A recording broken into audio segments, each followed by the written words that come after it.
Welcome to WVTC TV Network, capturing family moments in real time, bringing families closer together from the comforts of home. We are unleashing something different to the world. Start your subscription today for the low price of $4.99 per month or $55 annually. Go to www.wvtctvnetwork.com to sign up today. WVTC TV Network is streaming live on 8 different platforms. You can easily download the WVTC TV Network app on the Apple Store, Play Store, Roku, Fire TV, and more. Here at WVTC TV, we have access to movies that everyone can enjoy, including independent films, Sons of a Preacher and a Good Thing, Treasures of Life, the epic drama, The Passion of the Christ, and the box office hit Madagascar Escape to Africa. Remember, go to www.wvtctvnetwork.com and sign up today.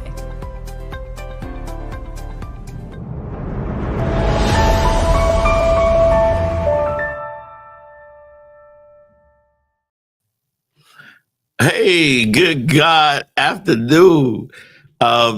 I am one of your hosts, CORREY, WRIGHT. And I am ANITA Smith. So good to see you guys. And it is a pleasure to see you. He got to put some light on me because I'm over here looking like the shadow.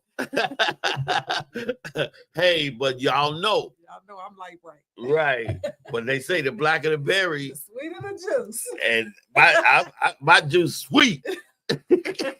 Because I'm black. What was that in Friday when he said black, the older the berry, sweeter the juice? That's the blacker the berry, sweet. Yeah, she black. Hey, y'all, welcome. We glad to be back on the radio. As always, we know what the problems are, what we know we need to solve them. But we offer on this platform of solutions, dedicated acts of action that bring about true change, not just talked about change, and no excuses for excuses are man's tools of incompetence that build bridges nowhere and monuments of nothing, broadcasting live from the TV and radio WVTC network. We are so excited about today. We're talking about communication. My co-host, hey, Miss ANITA, how you been? I'm ready. I got all my notes. We've been planning on this show. We've been off the air for a couple weeks. I got a phone and she got notes. Working. She got a whole book. Yes, we talking about communication today. So we got to go deep. Because this is an important issue for a lot of people. Yes, it is. You know, communication, and let me just start off by saying this. One of the things about communication is that communication is the reason why a lot of relationships don't work out. Communication is the reason why a lot of people are unhappy, because there is a responsibility of the person communicating, and there's a responsibility of the person receiving it. We're going to talk about the different ways of communicating, what kind of communicator you are. We're going to also the validity of words. You know, you got to have collateral behind what you're saying. Are you just saying what you're saying just to say it, or are you saying it because you really believe it and that's what you're doing? So we're going to talk about that. So I mean, we got a lot going on with miscommunication. We have families, you know, that are broken up. We have parents and children that are not in communication with one another. They're estranged because they just can't talk. So we're trying to figure out what is going on.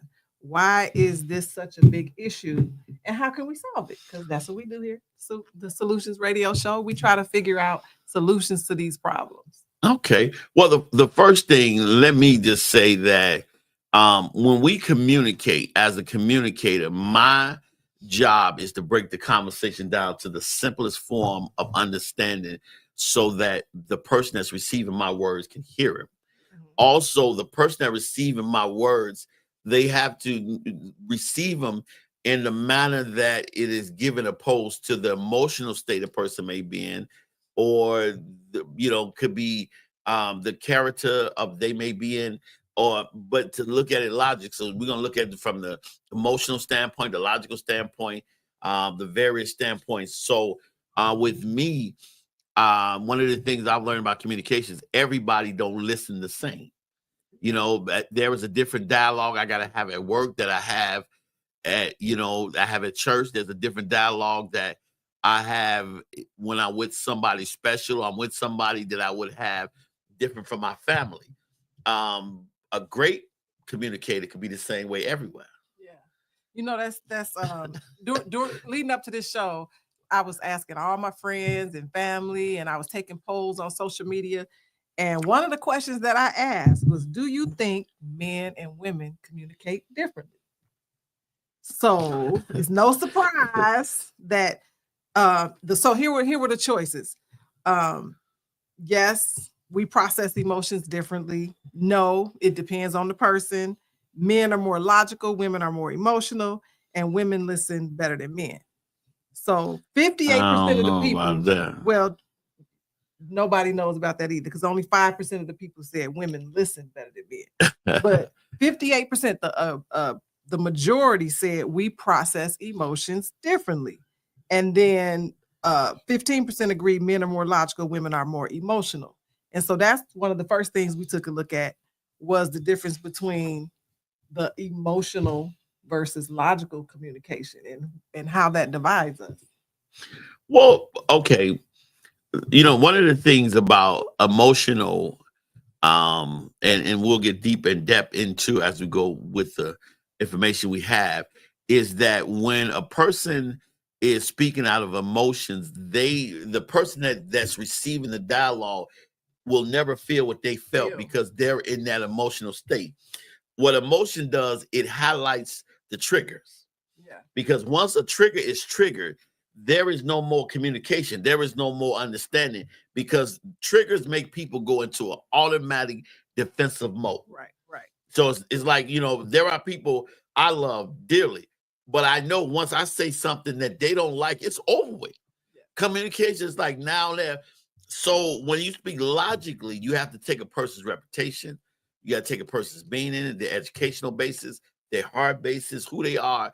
And then you have to make a logical decision about that person. It's like, say, for instance, somebody snap on me and they like, well, I don't feel like it. Okay, well, this person normally like this every day. Yeah. Are they have a bad nature, bad heart, or are they just a nasty person anyway? You know, the one thing I want people to realize, I don't suggest that people try to change who they are. So we are emotional beings. And if you tend to be a person that's more emotional than you are logical, you have to make sure that you recognize the types of people that you're talking to. Are you talking with other people who are emotional? Are you talking with people who are more logical? As far as a relationship, if I'm an extremely emotional person, I'm going to make sure I'm paired with a very empathetic man. Because a person who has empathy, even though he's not going to feel exactly what I'm feeling, I mean, if you're very empathetic, they can tune in to that emotional aspect of my person and the conversation and what I'm saying. And they tend to be a little more patient, tend to be a little more slow to speak. They tend to listen, let you get things out. So you also kind of got to know who you are. And if that is how you communicate, then you need to make sure your partner understands that you're very emotional, and don't apologize for it, but make it clear so the person that you're dealing with and talking to can understand it. Well, for me, I'm a visual communicator. I am a logical communicator because I need a reference point. Mm-hmm. Emotional is something, you know, I always talk about therapy, going through therapy, work with associates and Black therapists, is that emotionalism was something I suffered from. Let me tell you what emotionalism is. It's like if somebody hit me, then everybody that's ever hit me in my life, I feel the pain at one time. So I rush and I make decisions. I make split decisions. I say split things. I say things without logic. One of the things that we have to look at about emotional is if a person is so emotional, what is the root of that emotion? Most of the root of emotion is trauma or unhealed feelings inside. That's the root of it. For me, I did not know it. I haven't experienced this in probably 20 years, but I used to have severe anxiety. Oof. And this was before we were talking about mental health. This was before we were, had even heard of this type of thing, but I had anxiety and it was undiagnosed. I didn't know why I was experiencing these extreme bouts of just deep feelings and emotions, and I would act out as a result of that. And I had to, learn how to handle that and how to overcome that. But fortunately for me, I was able to finally get with a medical doctor who understood what it was, and I was properly diagnosed, and then I was able to deal with it. But that was one of the most difficult times of my life, and I went through a lot having anxiety, where people would say, "Oh, she crazy," or like she overreacting, or every little thing that might not mean anything to anybody else was the biggest thing in the world to me.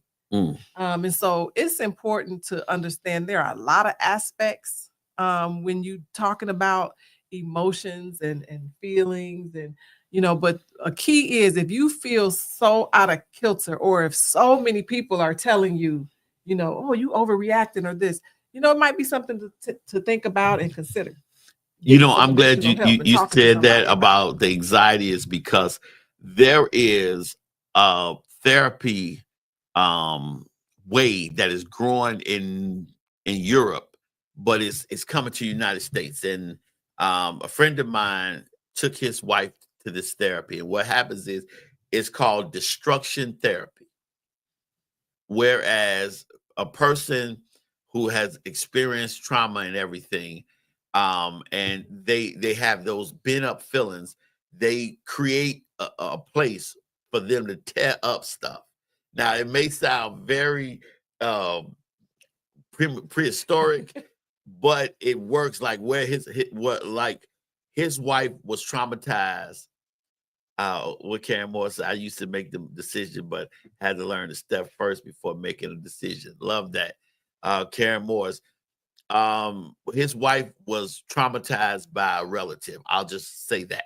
I'm not gonna say what happened, but she was traumatized, and this person passed, and it was never reconciled. So he built a garage, not just like a garage, but like a thing, and it had this person's picture everywhere. And it was like, listen, you're that child again, and you about to fight. But then the therapist said she has to have a reference point to come back, because some people, like, they're gone. So the reference point for her to come back was her mother's picture. So he would not show her mother's picture. So she went off. She told destroy everything. Then she went for him. And she had him on the ground and hit him, and not until eventually he showed a picture, and she was like, she could let go. But afterwards, she felt bad, and she said, the thing for the destruction therapy is that people need to get it out. Even though you can heal mentally from it, you need to get it out. And she literally threw him to the ground. He said, I never knew she was that strong, but she was mentally boom. And that's actually, it's not archaic, because they have places like that are popping up now. It's like yes, it is fun activity, where you can go. If anybody's like me, I watch the Kardashians. I am a big fan.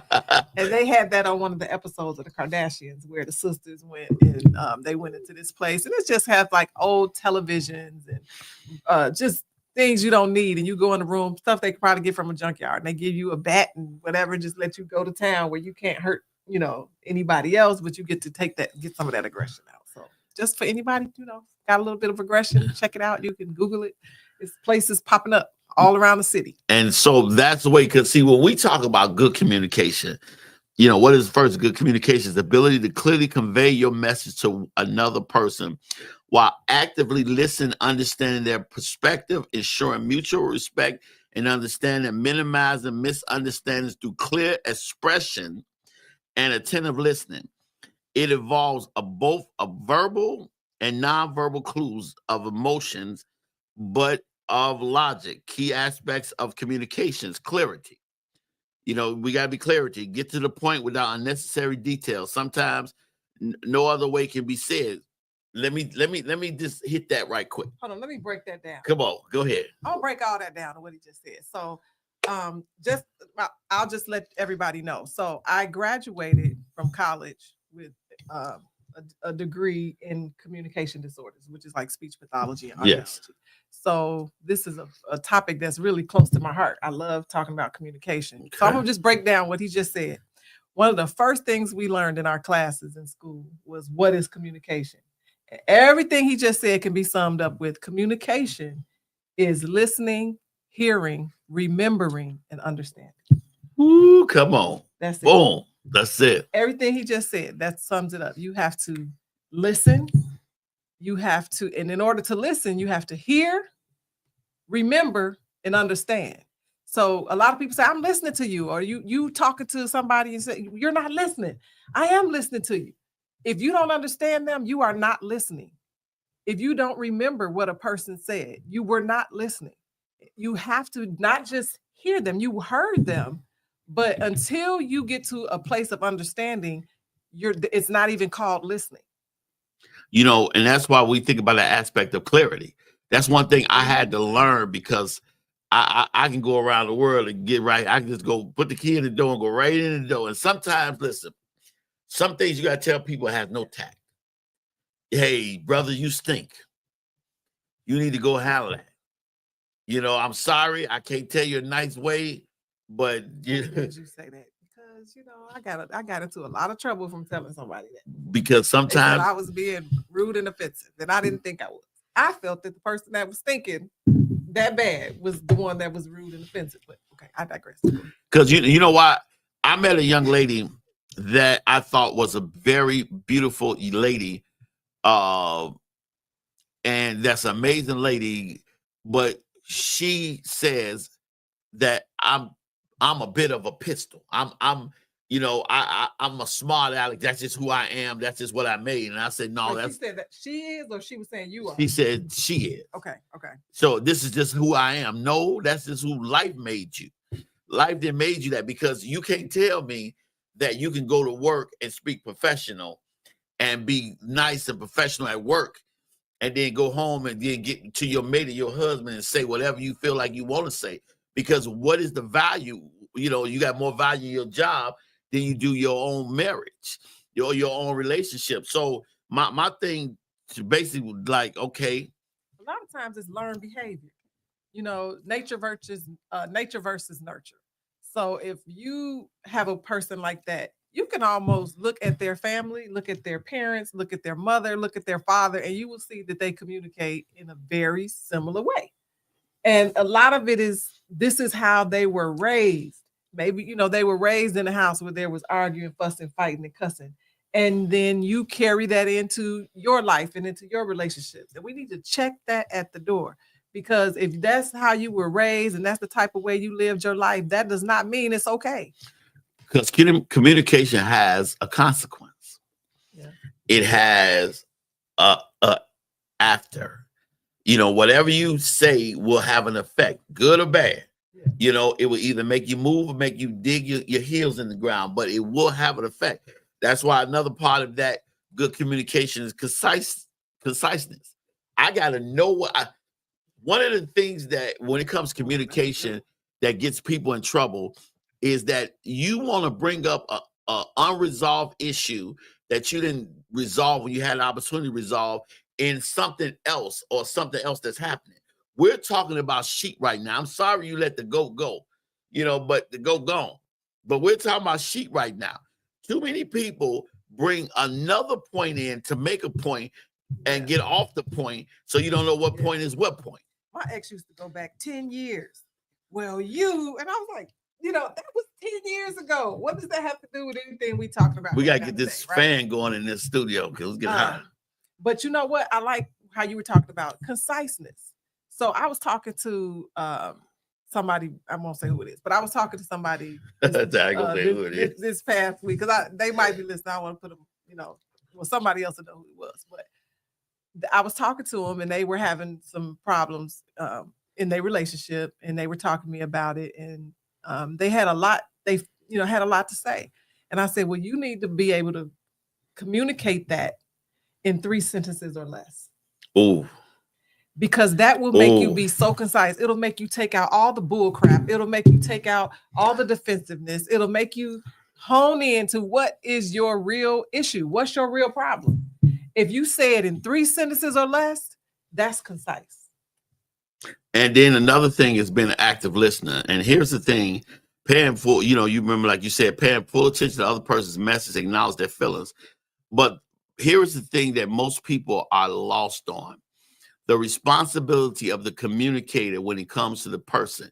This is where relationships are lost at. This is the reason why arguments start, is because the communicator has to learn how to respect someone's view and respecting the road that they took to get to the view, because the location may be the same, but the journey was different. Now, when you say the communicator, you mean the person talking or the person listening? Right. Like, I come to you and say, it was an easy ride here for me. Okay. Because I come from a place that's shorter than you. Okay. That doesn't have more traffic than you. Yeah. Now you say that, well, I come from this place, I had to deal with this. Okay, I got to respect that because you came from that. Even though we're both here on the radio now, we came from different people. One of the biggest arguments is I grew up with, and this is when I was reading this, I grew up with 2 parents. I grew up with 1. Mm-hmm. You know what I mean? I know what it is to see. Like, I grew up with 1 parent, a hardworking mom, love her to life. My rock. It's hard for me to watch her get older. So I've tried to be a good father to my sons, but I didn't see, I seen role models of men, but I didn't see a father as a role model. Whereas you grew up with a good father and a mother. Yeah. So it doesn't make it's not that my life is inferior to yours. It's just that I had a different way to get here.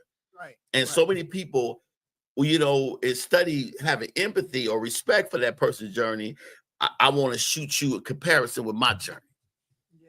Woo! We got to take the time to really just get to know who people are and get to know their story, because especially in relationships, you need to know the background. Like, I want to know about your mother and your mother's mother, or your father and your father's father, because that helps tell the story about who you're dealing with, and that helped to shape who that person is. Like, who my mother was and how her mother was with her and how her mother was with her. I'm sure there were some patterns there, that we could identify. But if I know those types of things and I'm talking with my mom, then I can be more accepting or more understanding, because I know her story as a person, as a woman, not just as my mother. So we are people, human beings. So whether it might be your husband or it might be your wife, and you think, well, it's my husband, I know him. But you really got to look at it a little bit deeper, because sometimes you're not dealing with your husband when y'all communicating. Sometimes you're dealing with your husband's mother because of what he went through. Sometimes you might be dealing with your husband's father, because his issues might really be a result of how he was raised and the things that he went through in childhood. And so they might not even be rejecting you, but they might be rejecting that piece of their past or their parent that they see in you. That's why when we think about a conversation, empathy, it's so important, because it's trying to understand the other person's perspective and emotions. Yeah. That is one of the things that get a lot of people in trouble, because they're trying to. When we think about the different perspectives, the conversation, the difference in logical and emotional perspective. There's 2 different ways you look at it, from emotional perspective and a logical perspective. I've learned to look at things from a logical perspective, because if I don't agree with what you said, I know you as a person. I know you won't tell me something that's going to be devastating to me or hurt me. Yeah. You know what I mean? Now, when we think about the emotional perspective, the emotional perspective is the way people think about their emotions and how they perceive the emotions of others. It can refer to the ability to understand how someone else might feel in certain situations. The safest method for me of communicating is logical perspective, because it allows you to speak on facts instead of emotional perspectives. The party can also understand, because people cannot feel you feel when you feel a certain way, or a narrative of the points are about growth, about facts. and about the situation per se. Most arguments begin in emotions, and the reason why they begin in emotions is because you assume somebody feels what you feel the way you felt it. That's the reason why in empathy, when somebody, like you were saying earlier, they've gone through something traumatic, I am listening because I don't understand what it is. That's why when I did a show years ago about domestic violence, I said little or nothing because I'm not a woman. I don't know what it is for a woman to get beat or to be hurt or put in a situation like that. So I don't know. So we have to understand, okay, when we're talking, we don't just hear words, okay? We hear emotions. So sometimes we think what we're saying, or sometimes what we're saying isn't what's actually being received, because we're talking with our words, but we hear from an emotional standpoint. Come on, talk about that. Talk about that. Okay, so for example, okay, a woman might say, well, you never listen to me. That's what emotional, right? But her husband might say, well, I just repeated back what you said. That's logical. So she wants something else. She wants the feeling, but he's thinking, what are you talking about? I heard every word you said. I'm listening to you. That's because he's coming from a logical standpoint. So where it goes wrong is the words are correct, but the connection is missing. And so this is where that miscommunications come from when you're talking about emotional versus logical, because it's what we say versus what we feel versus what we hear versus what's actually being communicated. That's good. You see what I'm saying? Yes, that's good. But most people make the mistake of thinking somebody can feel their feelings. Yeah. Emotional communication can only, like you said, with somebody who's very empathetic, right? But won't say much because you don't feel a person. Like one of the studies that they did far as emotional sadness, and a lot of actors when they go into emotional roles, the director always tell them to think about the day your parent passed.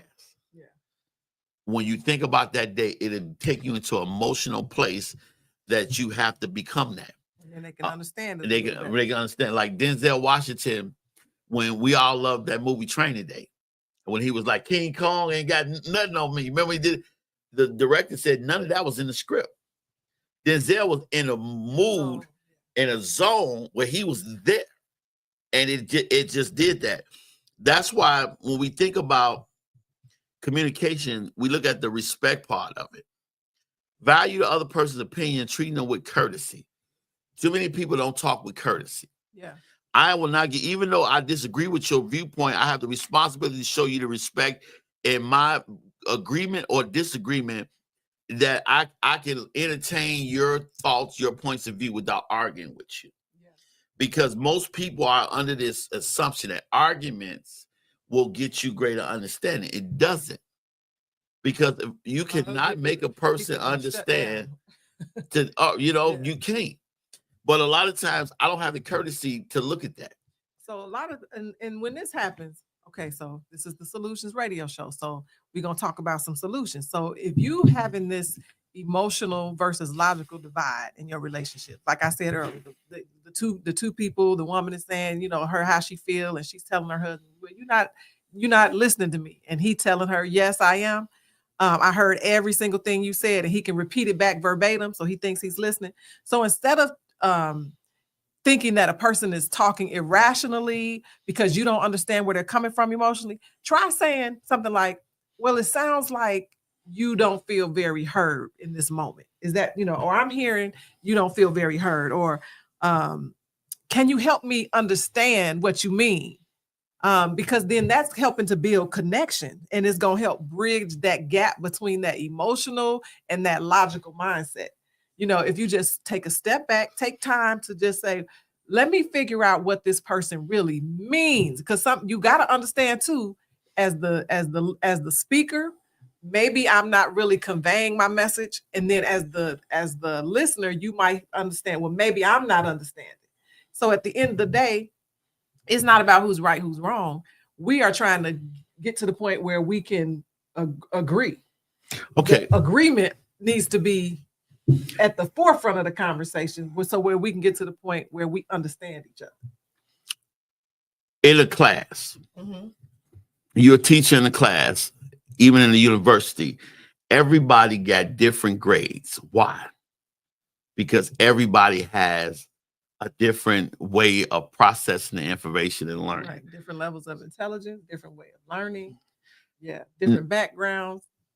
So with me, if you communicate something to me, I won't get it. But if you work with me, give me illustrations, I'll get it. There was a pastor used to always give an analogy before he preached, so people will understand what it was that he was saying. Because, like, for me, my therapist showed me something that was lacking from all of my relationships. Was the process of building. That I've never been able to communicate with somebody because I've never built anything with anybody because I'm too busy dialoguing with somebody opposed to building. Because there is nobody that I have worked with and built something with that I wasn't able to understand. Because the person can say, well, okay, I can see how you go because this is how you work. That's why, you know, every time that Jesus came upon a disciple, he said, pick up your cross and walk. Meaning you can't stay where you are. Let's move further. Let's build. Let's grow. The first commandment he gave man and woman, he said, let them be fruitful, multiply. You know, see, when he created Adam, the fruitful and multiply came after Adam and Eve. Now give them dominion and let be fruitful and multiply. So I think for you in your situation, it's going to be very important for you to communicate that to who you're dealing with, that they know up front the type of learning style that you have, you know, and communication style, rather not learning style, but communication style that you have. Because that would be great for you to say, help me understand. Yeah. I don't understand. And that's a certain vulnerability when you're talking to somebody to admit, I don't really understand. And some people will bash you when you're being vulnerable and you're being open and you're telling them you don't get it, and then they'll bash you and make you feel bad or make you feel stupid or dumb because what you mean you don't understand? It's simple, you know, or whatever. But just saying, I don't understand. I'm trying. Can you help me understand? Maybe you can draw it out or show me a visual that might help me, you know, whatever it is. But you know, there was one of my teachers, that I started ministry with, his name was Apostle Sams, and he, you know, when I first met him, I said, man, this guy know everything. He know the Bible backwards and forwards. He kind of, you know, like he seemed arrogant, but then when I seen the work he put in, and he put in the work, oh, I appreciate it. Thank you, Karen. Karen Morris, she said, you all always have great conversations. I appreciate this show. We appreciate you. Keep listening. Keep listening. Share it, please. We're trying to get everybody right. He showed me how he prepares. Yeah. And I prepare the same way. And when people say, man, you really know that you really smart. No, I prepare. Like, you know, us being on the show, how much I prepare even before. Yeah, y'all see, literally, these are like all my notes, research. We prepare, just chit chatting, you know. Right, really because because the thing is that my communication level, I need a reference point, and I need collateral to talk about. Because one of the things I like, good example. There was a friend of mine a lady that I went to high school with. He about to break down collateral, so I have to turn around. I'm gonna face him so I can get this. Right. Let me just tell a story about my friend in high school. That this person would call me all the time, and all we would have is emotional dialogue. Nothing built. I've only spent, you know, in our grown years, 15 minutes with this person. But you wanted a relationship, and all you did was get on the phone and argue. You had your relationship filled with just dialogue. Right. Now, I was on a prayer line that these people got this prayer line together. It was a bunch of people on this prayer line. People was getting help. They were in Houston. They started this, and this person had an incredible testimony. I invited this person on the testimony, and this person's the first thing they got on there, they said they act like you God on there. They act like they can't do nothing, you know, and just like the love that they showing you, I want. And these people getting help, like not saying that it's the God in me doing what God has called me. They was getting help. This person, as soon as they could, said something that was untrue about me to destroy credibility, to stop that, and even went to the Houston with these people. And their whole life was destroyed. And she's still paying for it. But never said, you know, and I'm still doing what God has called me to do now. And never really said to her that she had the collateral to do it. You had the anointing to do it. One thing about collateral is in your conversation, you have to back it up with your fruit. You have to back it up with what, like, if I say I have something that God has given me, I can show you proof of that. Yeah. You know what I mean? Or I can work with somebody. Like, you guys don't know, I've been asking Anita to be my co-host for years, even before I had my first co-host. This is, you know, this is something that y'all seeing. Everybody like, whoa, look at the numbers. Look at what's happening. Everybody's reverence. Like, yo, you guys are amazing together. I knew this years ago because she was that brilliant years ago.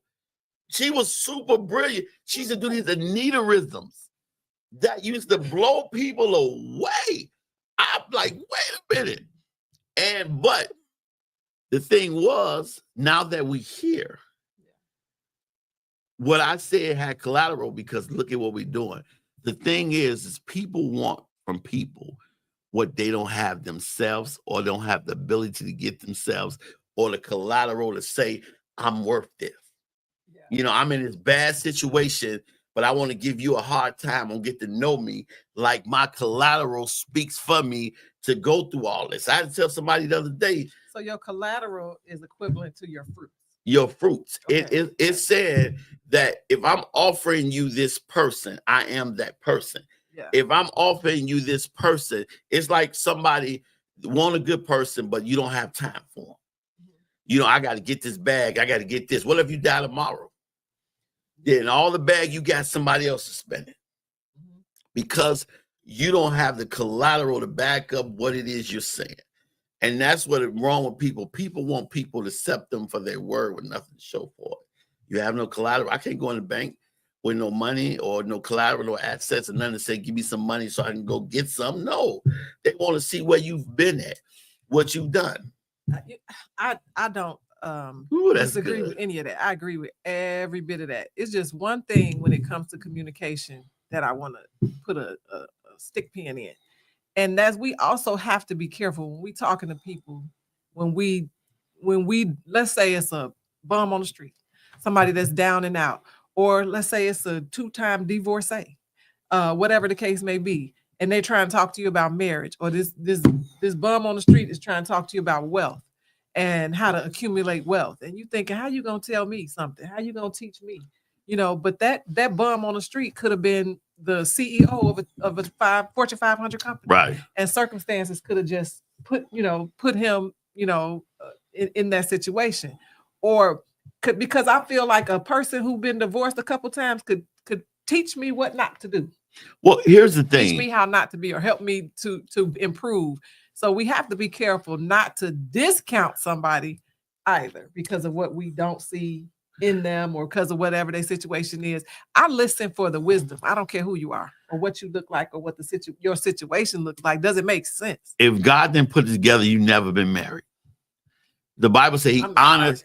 He said he honors your covenant, but he don't put everything together. That's why it specifically said, what God put together, let no man put under. What God didn't put together, he's not obligated to save. There are some people say, I've been married 3-4 times. No, you haven't.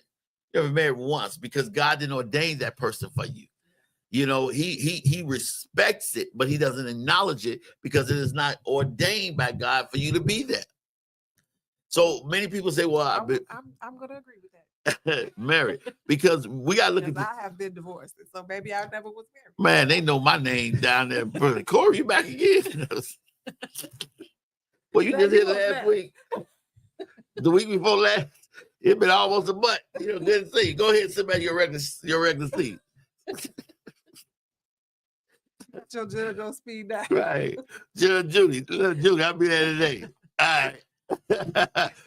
No, because we got to look at the aspects of bad communication.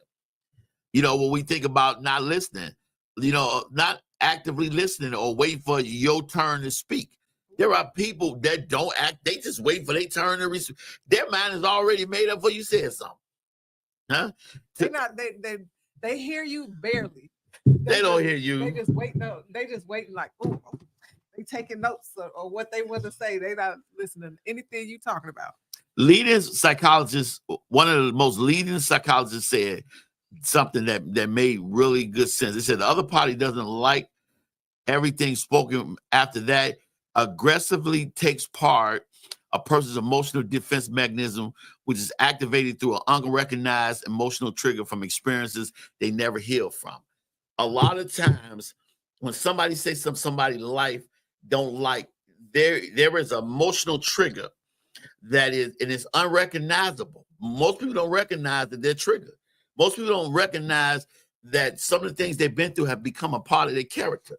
Yeah. And it's like, you know, when you say something, they will tear you apart. And once they get in there to respond, you will never say nothing else. Yeah. They will. You ain't saying nothing else. You know, that's the reason why when you look at that, and another one is interrupting, cutting other people's off. One of the things that kills me is people always say not to cut you off. Guess what? You cut me off. I actually ended a conversation with somebody yesterday. It was a family member and just would not listen at all, like at all.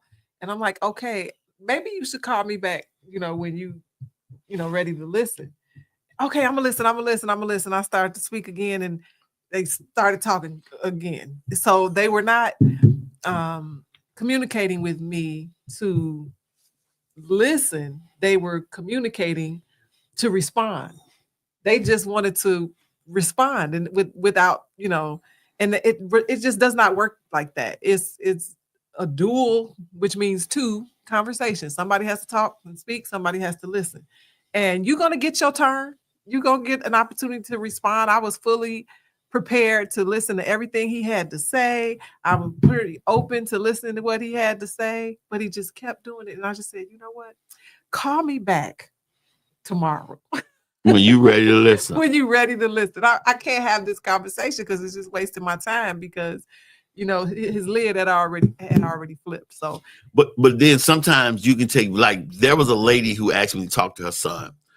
Her son was getting into a lot of trouble. He was a 17-year-old young man, was getting into a lot of trouble, and he didn't want to listen to nobody. And so his mother said, can you talk to him? I said, yeah, I'll be more than happy to talk to him. I'm sure I'll get through to him. So we went for a ride, and when we came back, he broke down and cried. He hugged her. He said, Mom, I'm sorry. He changed his life, and now he's actually in school to be a chef right now. And his mom asked me, she said, well, what did you say to him? I said, well, I let him have a conversation with another 17-year-old. But unfortunately, the 17-year-old couldn't respond back to him. We visited the 17-year-old that was shot and killed at Oakwood Cemetery. And I wanted him to meet this young man that I knew that I told the same thing to that didn't listen. And I said, this young man, he's special because I told him the same words that I told him. And I told him when we walk out of this cemetery, he said, you have a choice not to come back. Yeah. You know, but the young man that I told that before you made the choice to come back. So we're back visiting him. So I'm going to tell you the same thing that I'm going to tell him, because you can't live long dishonoring your mother. That's scripture. So when you dishonor your mother, you're going to be back here. So I'll come back and visit you and hopefully bring another young man to view your grave if you don't change. And that was simple as that. We got in the car and we got something to eat. It took him back home, but it made him like, wow. Then there was another instance, whereas they told this young man who was out here gangbanging that his brother got killed. Brother wasn't dead, but he wasn't dead. Okay. But they had his brother take his shirt off, and they had a sheet over his brother, and they had the sheet right there. And the little boy, and the boy broke. He was like, "Listen, I'll change my life if you come back." And boom, he came back, and he was right there. Now, most people say that was cruel, and that was essential. When you fighting for your child's life, and you done tried everything you need to try. I mean, I'm not mad at it. I get it. It is a little eccentric, but I get it. I'm sure because sometimes you got to listen. Trying to just get through to keep their child alive and off these streets, whatever. Because even especially with kids like my son used to give his mom fits. My oldest son, tell him when he's gonna do it, but not with me. I think that's a little bit more about obedience, though, than it is necessarily just listening. Because remember, listening is hearing, remembering, and understanding.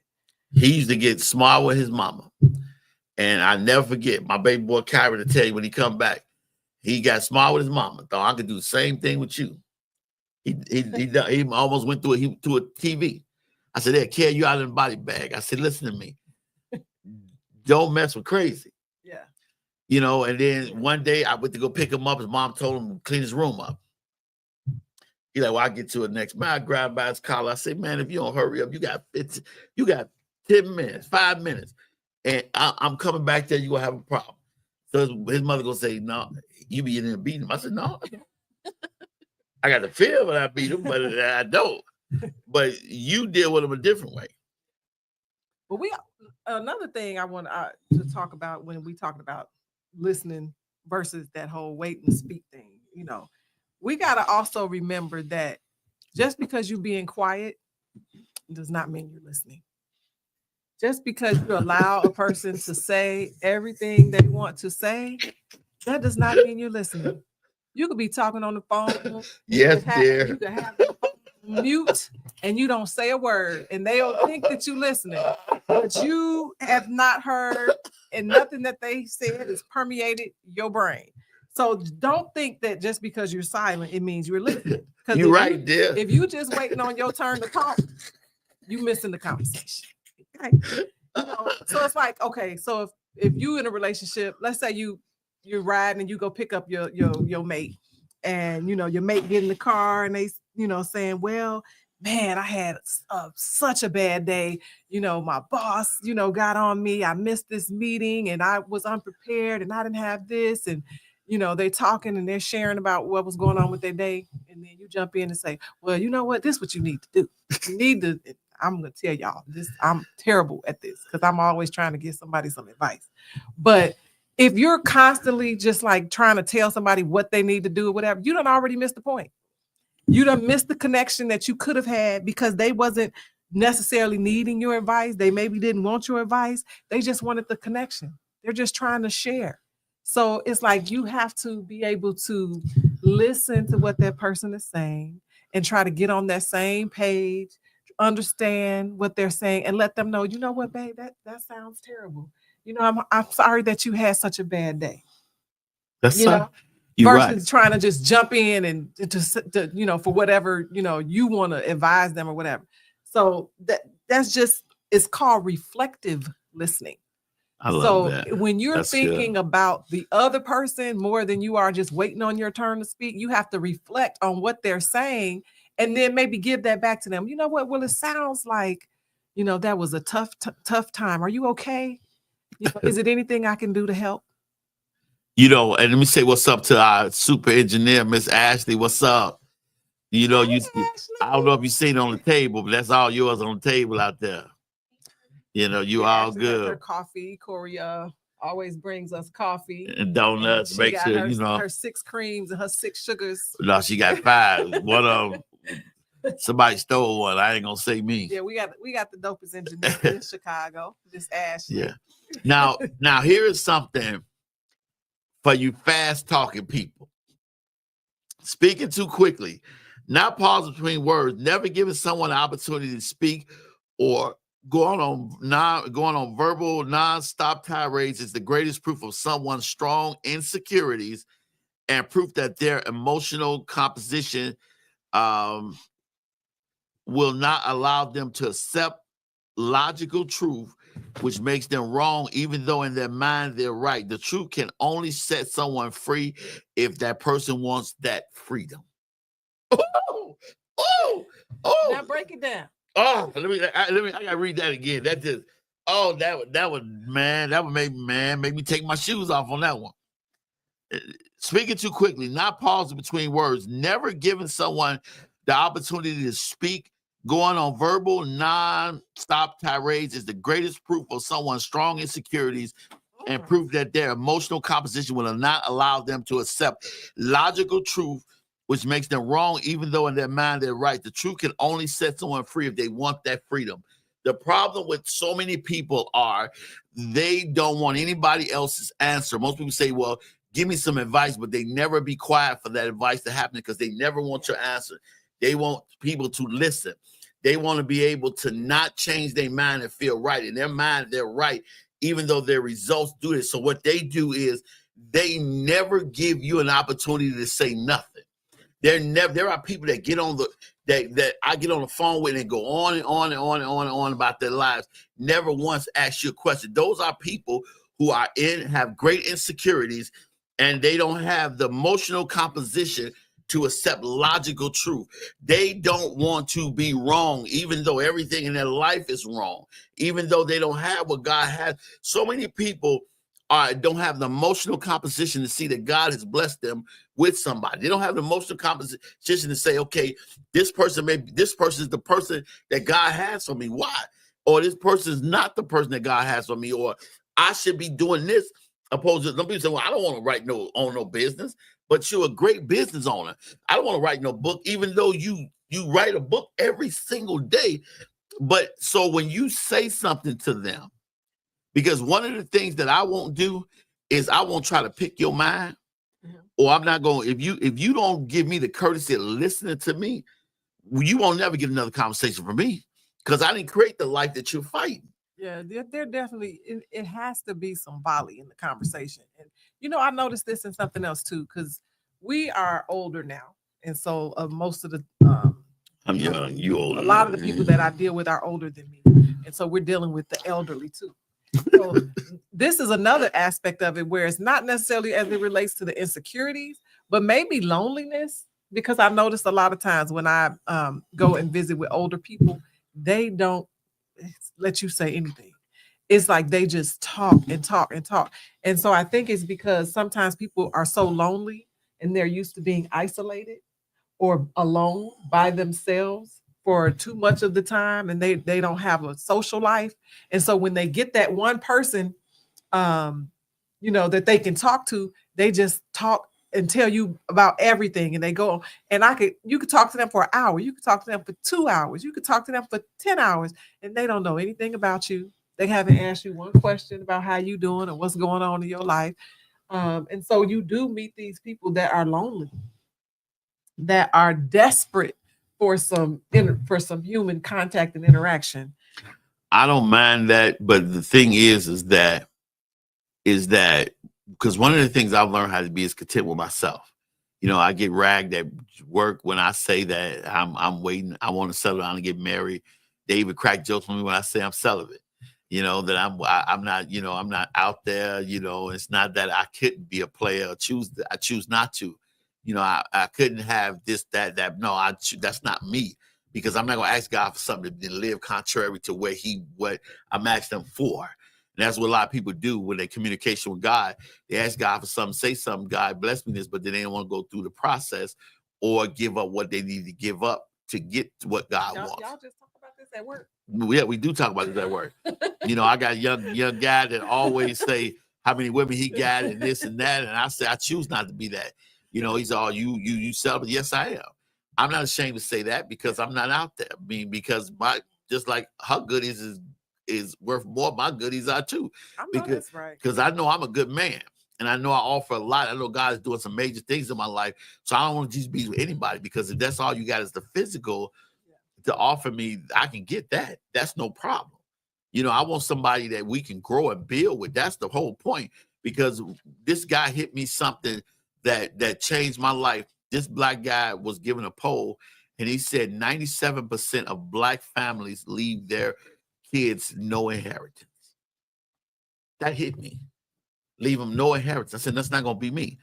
But when we look at the fact that there are people who don't know how to communicate because they are greatly able to argue their prison of eternal pain and turmoil. They can argue that, and they're not going to give you a chance to change that, because if they don't out-talk you, they don't go on this tirade, then they don't have to worry about what's in them being exposed, because there are a lot of people with insecurities.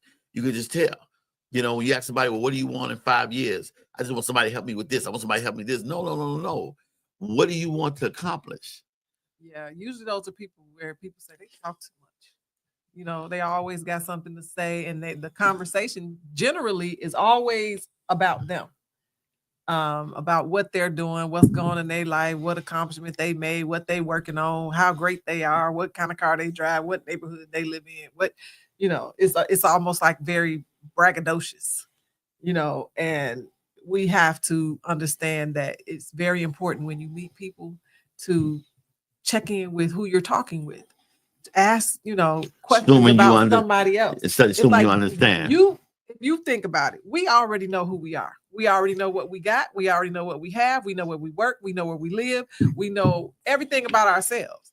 So when you come in contact and you're connecting with someone else, find out as much as you can about them. Now, they're going to ask you questions about you.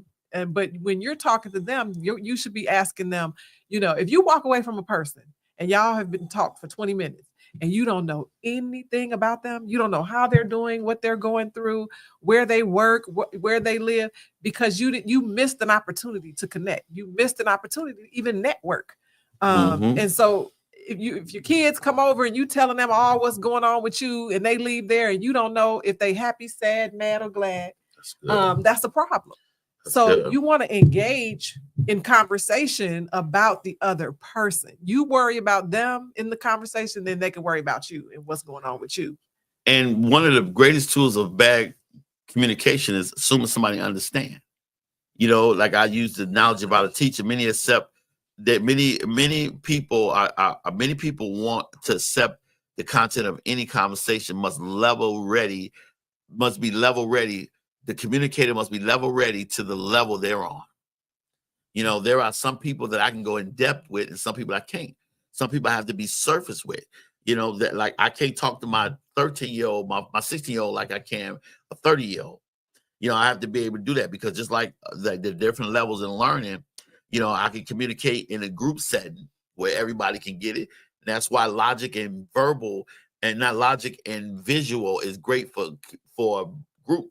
But individual, I have to be able to bring it down to the lowest level, but I have to bring it down to their level. One of the most deal breakers in relationships is that you think that other person understands you. They don't. They didn't live your life. They didn't go through what you went through. They didn't hurt you. One of the worst things in when we look at the assumption of relationships is that we feel like this person is coming in our life, they understand everything we've been through, and I don't know you. I don't know how you got in that financially strapped place.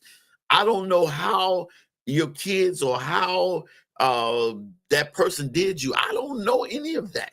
So if you feel like I gotta pick your mind, or you assume I understand what you're going through, I don't. Right. That's a good point. We have to ask for clarity. And even sometimes, like when I'm talking to my child, I have a 13-year-old, and so yes, I can't talk to him the way that I do an adult. I have to put things on the level where he can understand. Right. I still try to go deep, and whatever I need to do to teach him the lessons that I'm trying to teach him. But I make sure when we finish the conversation, I'll ask, do you understand what I'm saying? Repeat back to me what I just said, what you heard. And then he'll repeat, and I can either clarify points that maybe he didn't quite get. But if I would have never asked him to, do you understand? Does that make sense? You know, he'll be like, yeah, I get it. That makes sense. Okay. I'm like, okay, good. Or if he'll say, I say, well, do you have any questions? Do you have any concerns? And then he'll say, well, yeah, when you said this, what did that mean? You know, and it makes me feel good when I can get that volley of conversation with him like that, because that lets me know that I'm doing a good job teaching him to be a good communicator. Because you have to listen, hear, remember, understand. Then you have to reflect on what that person is saying. You want to ask for clarity, making sure that, you know, they understand, because we don't want to have those assumptions. People try to generalize the gender thing. Men and women do this. Men and women do that. They communicate differently. A man is supposed to do this. A man is supposed to do that. You know, no, we have to bring it down to that person. I'm one of those people say, you want a man this type of way? Then help me become that man you need me to be for you. Ooh, sexy. Put the work in. If you don't want to work and you want to be at home, I'm okay with that. But help me get me to a financial point where you can do that. Because that sounds so good. And when you said it, it sounded so good. But it's true. But I think part of the problem with that women especially have is that sometimes, well, no, it's not a gender divide on this. So let me take that out. Not just women, it's men and women. But people have sometimes experienced people taking their kindness, advantage of their kindness. Okay. And so they feel used, you know, and it's hard once you've dealt with a person that, you know, have used you to have that mindset that you're gonna meet this next person that's not where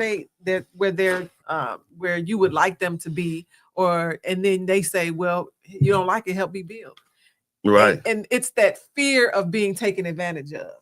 It's that fear of, if I pour into this person, which we've seen a lot of times too, you pour into this person and they grow and you build them up, and then they take everything and go and give it to somebody else. What was that? I forgot the name of that millionaire who I know that's thinking, but that's just the reality of what happened. He started off with $2.5 million for his business. And he got with a young lady who most people consider a gold digger. She was cutthroat, scandalous, shrewd businesswoman. And she got with him, and they turned that 2.5 million into 2.5 billion. That's not the norm. No norm. So she leave with $1 billion in the divorce settlement, and they like, are you upset that this woman got half of your money and left with all that money? No, because he didn't have a $500 million. No, he said, I got my money worth. Yeah. And she did too. Yeah.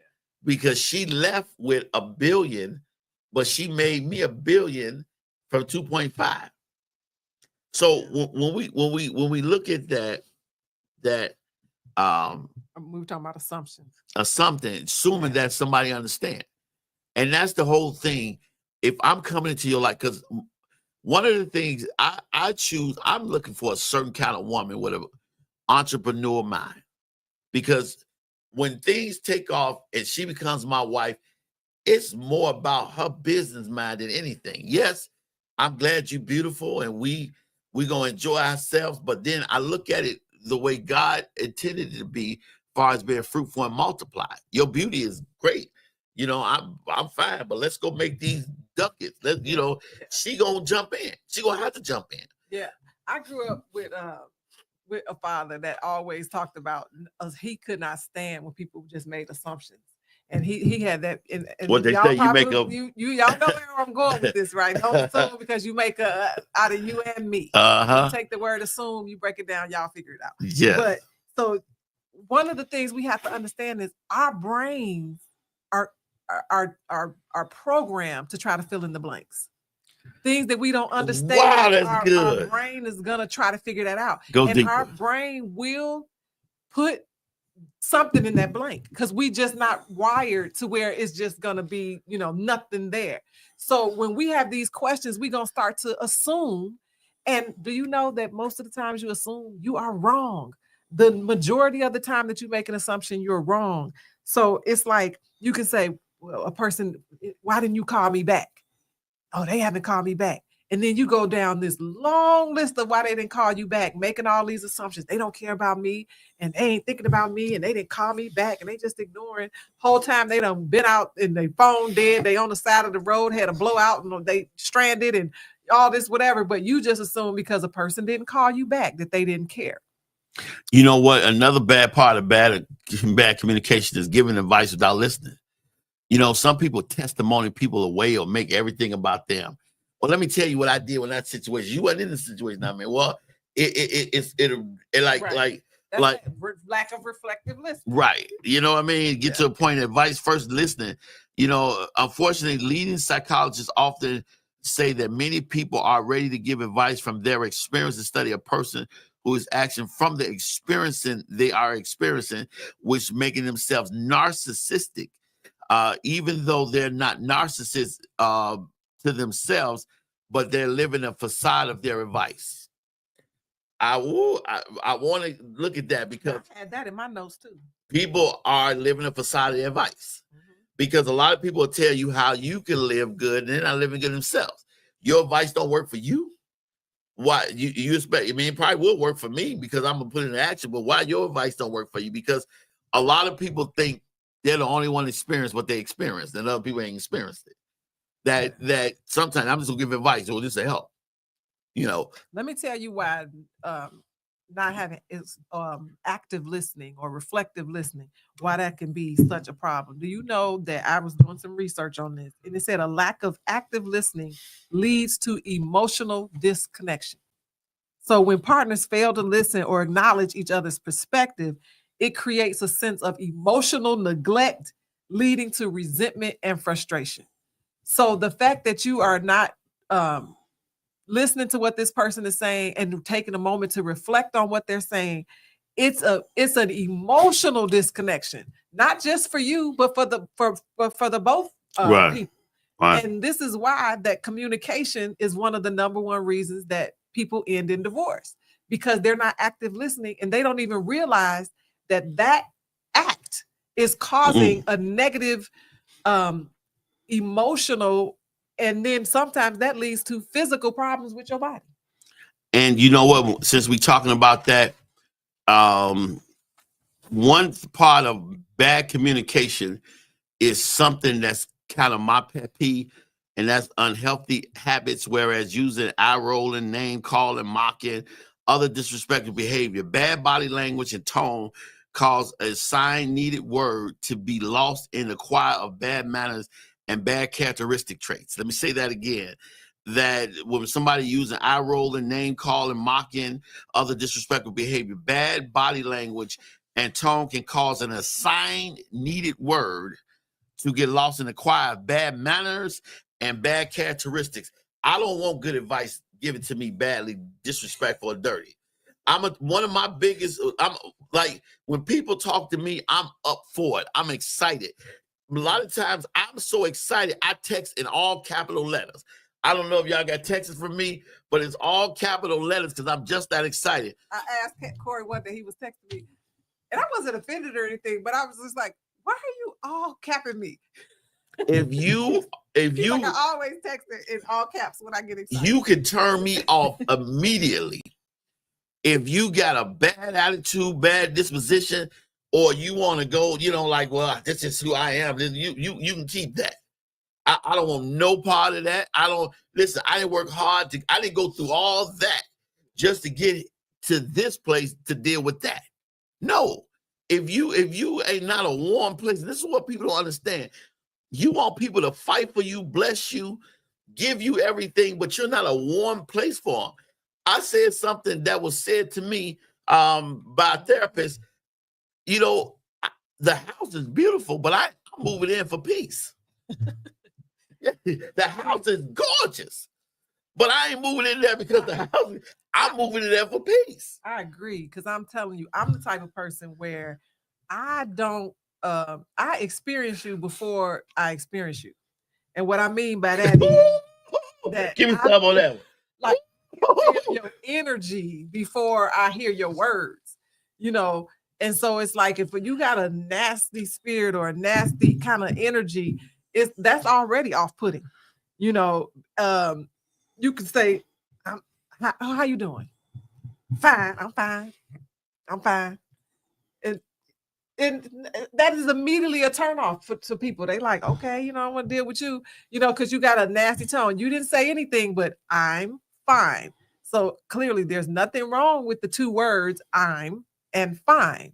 But depending on how you say those, I'm good. It can mean a totally different thing. And so you are partner? We have to be careful in our body language. For instance, if you sitting there with your arms folded and your legs crossed and you lay back and somebody talking and you doing all this and looking at your nails and you're not paying attention, you haven't done anything, you haven't said anything, but you've told this person, I don't care about nothing you have to say. Your body language is rejecting them. You know, you don't have to say, I don't want to listen to what you have to say. You could just cross your arms and fold your legs and twirl your eyes. And that's communicating that you don't want to listen to what they have to say. So body language and tone is actually one of the biggest forms of communication. And we need to get that together. What Bernie Mac say? She said, as they go upstairs, he said, she gonna look like I'm short. Y'all know that look. Like, you know, like that, you stink.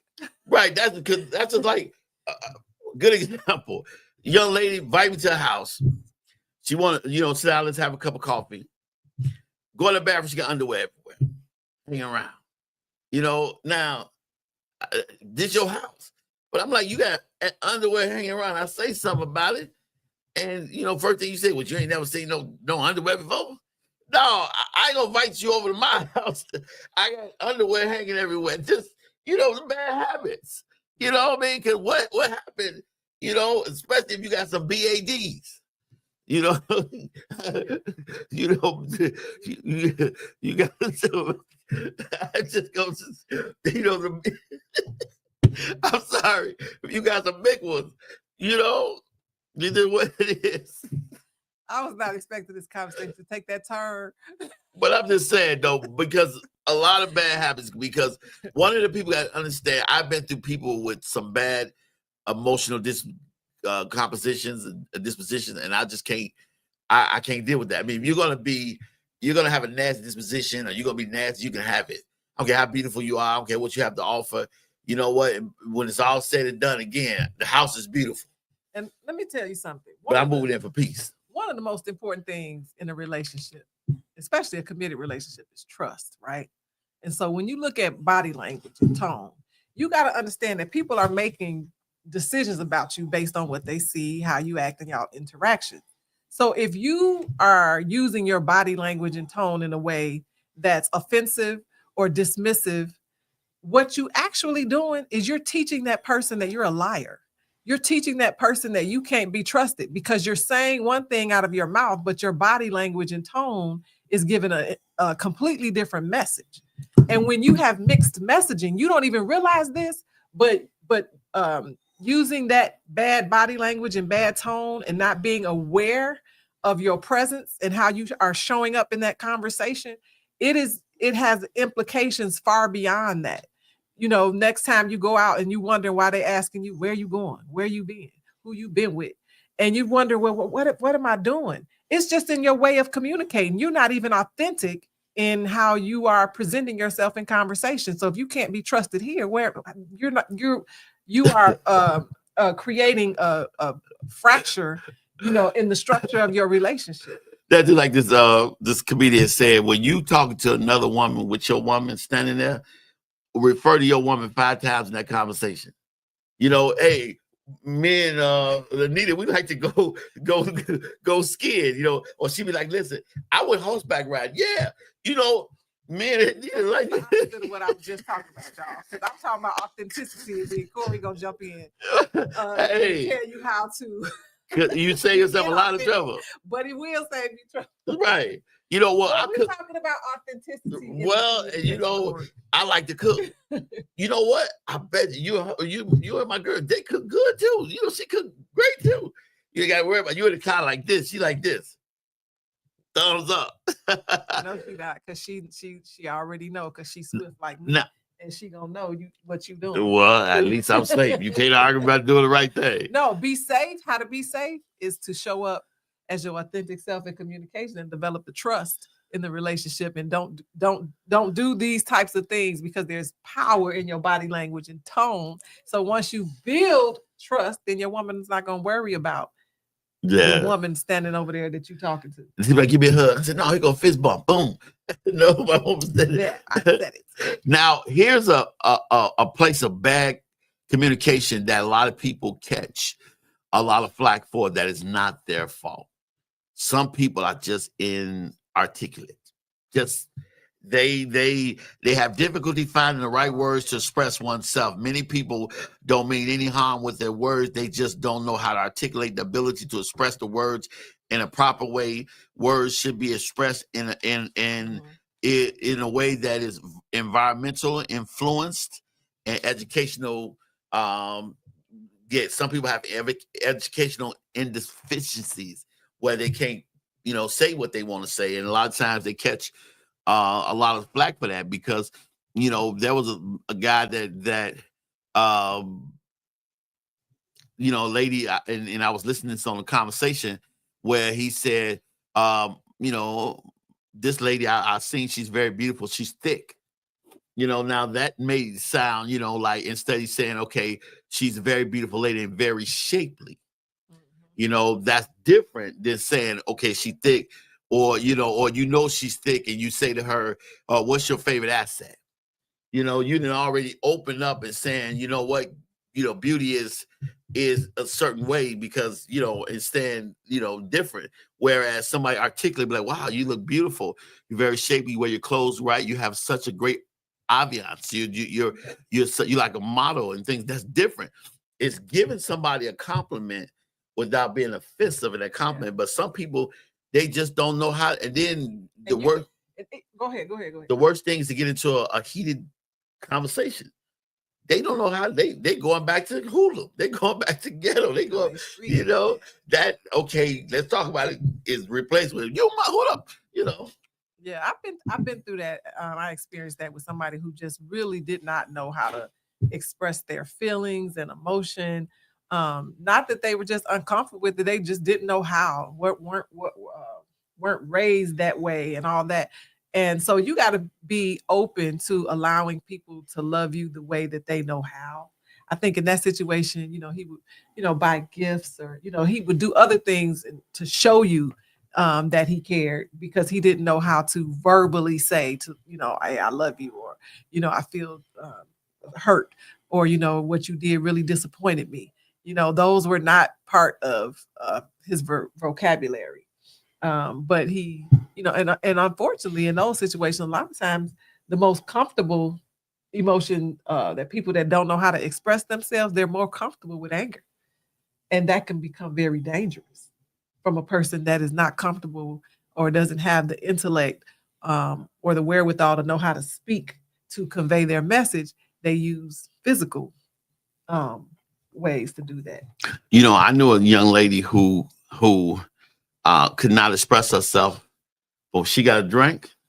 She wasn't telling the truth. She was the most articulate person in the world, because she had a drink. She knew how to express herself. But there are a lot of people that catch a lot of flack for that, because you don't take the time to know somebody's speech, and that's the responsibility of the communicator, to have a communicated, successful conversation, because you must know who you're talking to and how you're able to communicate. You have to be able to clearly, concisely, respectfully, actively listening, but be able to assure that a person understands it. So you must adapt your communication ability to that person's understanding level to avoid a person taking your words disrespectful. You must understand that you can't talk to me without working with me.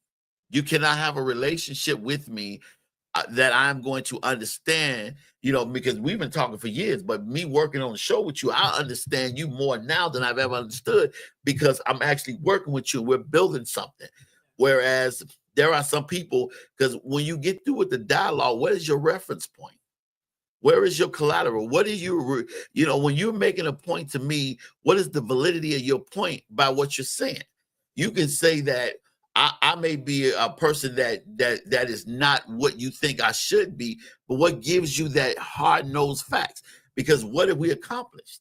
See, when I build a life with somebody and hard times arose, we have a logical mind. Okay, listen, I may not get you now, forgive me, but listen, look at what we built.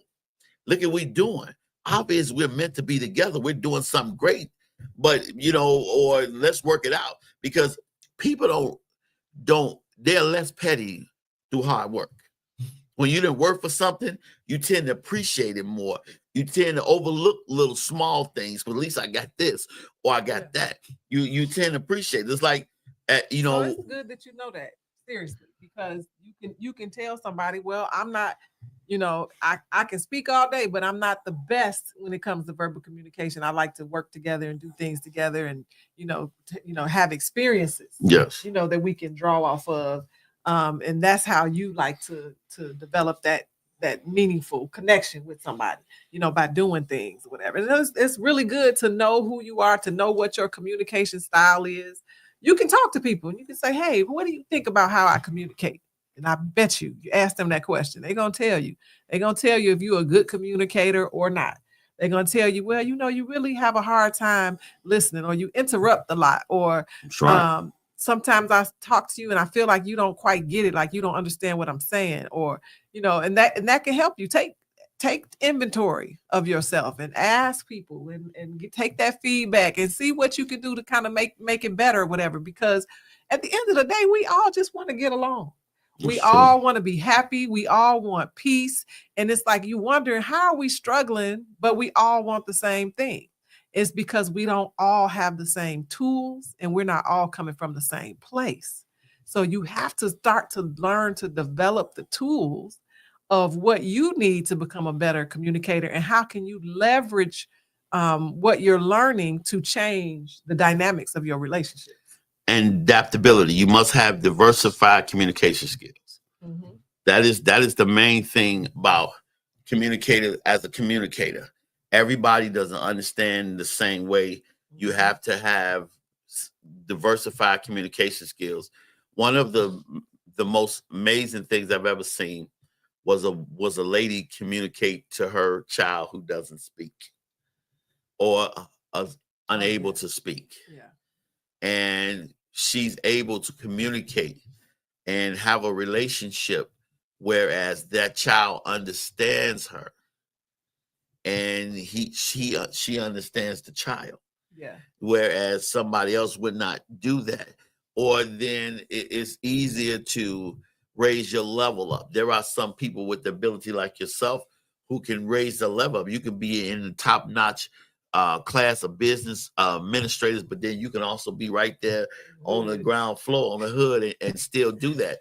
So you have to be diversified in your ability to do that, because you want to interpret what somebody's saying in a meaningful way. You go beyond the words that they're saying to hear the understanding. It's the term for that in communication. It's called code switching.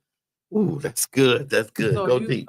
Code switching is actually considered a form of intelligence and a way to measure intelligence. So if you are able to, go into your community, go into the neighborhood, and you can kick it on the corner, and get your message across, and you talking and you understand what they're saying, and then you can leave there, like Corey said, you can get in the car and get on your suit and go into this business meeting, and you can speak accordingly in that environment as well. That's a higher level of intelligence, and it's called code switching. It's like it's not that you're being fake, it's not that you're being phony. And a lot of times when you Black and you speak properly or a little more standard English, people say you quote unquote sound white, which is there's no such thing because nobody speaks standard English like you see it in the book. But Black people do get a lot of flack for speaking, you know, with the intelligence. And so you trying to be white, you sounding white, you know, but that is a form of intelligence, you know, that and everybody needs to work on how to communicate on a higher level. But at the same time, it's nothing wrong with when you go back home that you know, lean back into your colloquialisms and ebonics or, you know, however it's whatever is considered normal in your community. Here is a way to nullify many of our communication problems is we don't ask clarifying questions. You know, I don't know who you are. I don't know how you sleep. I don't know how you dress. I don't know how you eat. I don't know how you live. I don't know your financial. I don't know any. All I know is you're beautiful. I want to be with you and I want to spend my life with you. Other than that, I don't know. So everything, even from being intimate with somebody, should be a question because the receiver must say that I will be your safe place and no question is dumb and no question will be ridiculed. You have a safe place to ask what questions it is and you must ask those questions. One of the things that I thought was cliche, but I love and understand what the guy said. He says, I have always got my wife the best gifts and all the gifts she wants for Christmas or birthdays, everything. And the guy said, well, how did you do that? Because I took it with me when I went shopping. Asked her. Yeah. What do you want? How can I help? What'd you think? I mean, of course, I don't really do, you know this. I don't do surface kind of conversations, and I'm not really good at surface relationships. I like to really talk and dig deep and really get an understanding of who a person is, and I'm very intrigued by a person who's trying to get a deep understanding of who I am, and just asking questions and clarifying points or what are you saying? What did you mean? Is how did you do that? And well, why did that happen? The only thing that I kind of come into sometimes is people, especially me, and I don't know, they don't like to be questioned. They feel like, what is this? You question me? Am I in an interview? Am I, you know, because and then if you come across that, then you know, okay, this is somebody who likes more of an organic nature of getting to know someone. They don't like to, you know, firing off questions and doing that. So it's okay to ask some clarifying questions if somebody is saying something that you don't understand. But we also kind of got to be careful that we're not like we're in an interview and somebody's under investigation and we G14 classified, and we trying to get into their deep background. You know, it's just to your point, when you hanging out and when you having fun together and when you're doing different things, you naturally begin to learn more about how a person is, how they think, how they act, just by watching and experiencing them. It's true because you have different levels of communication. Yeah, you have intrapersonal, INTRAPERSONAL. That's inner thoughts and self-reflection, daily affirmations, meaning that you are interpersonal with yourself. That before I have a conversation, I've already talked to myself. Before I give you a chance, I know what I need, what I want, what works for me, because I put in the work. You know, my interpersonal experiences with therapy, because then I had to get rid of what has been keeping me down, and I had to pour into me what will keep me up and keep me going. Another one is interpersonal, one-on-one conversation, directly interaction, changing information with somebody. Sometimes one-on-one is the only way to understand and obtain. One of the worst things you can do is to have group conversations with somebody you want to get to know individually. Listen, you with your girls, I think you're beautiful. I'll give you my number. Let's talk later. Me and you one-on-one on dinner. You know, another one is group communication. You know, that's when you like a meeting and discussion. You always have, you know, examples so that everyone can get the example. And public communication, one speaking to large audiences. Because the factor that influences all these communication levels is the fact you have to know the depth of disclosure, which is sharing superficial information versus revealing personal thoughts and feelings. Depending on who you are talking to will determine if you're going to give people superficial information or revealing information? Yeah. What do you think about that? I'm pretty good at all of those. Like, I'm very introspective, and I think that people need to do that more often, because I feel like that's where my breakthrough came from. When I stopped focusing so much on the other person, when I start analyzing myself and looking internally and being responsible for how I feel, how I think, and trying to understand, why do I think that way? Why do I feel that way? To try to identify, where's my stinking thinking, and dealing with myself, talking to myself. Everybody, if you know me, if you're my Facebook friend, if you're my family, you know I constantly, every single day, I'm doing daily affirmations. I start my day in prayer. I start my day telling myself wonderful things. You are beautiful. You are exceptional. You are fantastic. You are a force. You are wealthy. I just tell myself every good thing. And I'm the type of person that if any negative thought comes into my mind, I'm going to put it out. But I love one-on-one. I love group. I feel comfortable talking publicly. Yes. So you want to try to diversify to help grow your communication skills, and that will help you better deal with your interpersonal relationships. You want to hear the truth about me? I was a better public and group speaker than I was interpersonal and intrapersonal, because I can get up and preach all day, speak all day. I can bring down a crowd, or I can speak publicly with no problem. That's just something that I'm good at. But that one-on-one, but that one-on-one, because of the intrapersonal, because I locked away stuff, I buried stuff. That's that unhealed trauma. Right. So I had to go to therapy in order to be interpersonal. I could be interpersonal because my interpersonal shift is blocked by my trauma, by the things I've been through. So going through 3.5 years of therapy, it made me realize that, okay, now I'm a better person. I can be interpersonal because now I don't take what you've been through personally. And then I'm not worried about me opening up and my triggers being triggered, because I had to go and save the young man, the boy, so that the adult can be free. Yeah, that's good, because our past really does kind of dictate how we hear people, and we have to be very careful about that, because we would be quick to put it on them, say that they're doing something that they're really not doing. Like, if you grew up in a household where there was a lot of fighting and arguing and yelling, and you in a relationship in your own home with your own family, and a person raises their voice, that might mean something completely and totally different for you, because you grew up where raising voices meant danger.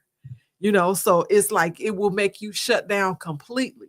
And if you're dealing with somebody and they're yelling at you, and now you're not talking, you're not speaking, you giving that silent treatment because you're afraid, because you've seen in the past where, wait a minute, this is a pattern where some people start yelling and raising their voices, bad things start to happen. So we have to understand that we have a past, and sometimes that trauma that we have dealt with in our past kind of dictates how our life experience, our past wounds, and those type of things really do come into play when we communicate in our interpersonal relationships, and we have to assess that. And I have a thing that I say to my kids all the time: adult your life. Adult your life. If you know that you have past trauma and you grew up in a household that was toxic, and you haven't been to therapy, you probably are not the best communicator. You probably are having those same experiences in your own personal life. So adult your life. It's okay. Okay, I had a problem. I grew up in a traumatic environment. I these bad negative things happened to me. I was beat. I was raped. I was cussed. I was ignored. I didn't matter in my household. Whatever that is, go deal with it. Because you cannot continually take those negative things that happen into your life and moving forward into your relationships and think that it's going to come out right, because we all want peace. We all want to get along. And if you are dealing with those kind of things, then you have a responsibility to yourself to adult your life and fix it. Stop infecting other people with your mess. That's good. That's good. That is so good. And that's why, people don't get, like, I wrote a post that said, I am done with dating. I just don't have any more patience for dating.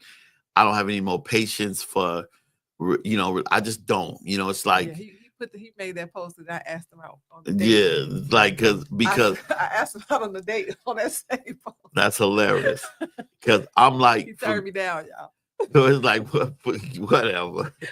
It's like because people have not dealt with their personal things. They have not dealt with the pain. They have allowed what they've been through become a part of their character. And just because you know how to navigate, survive, or live in dysfunction, it doesn't mean it's right.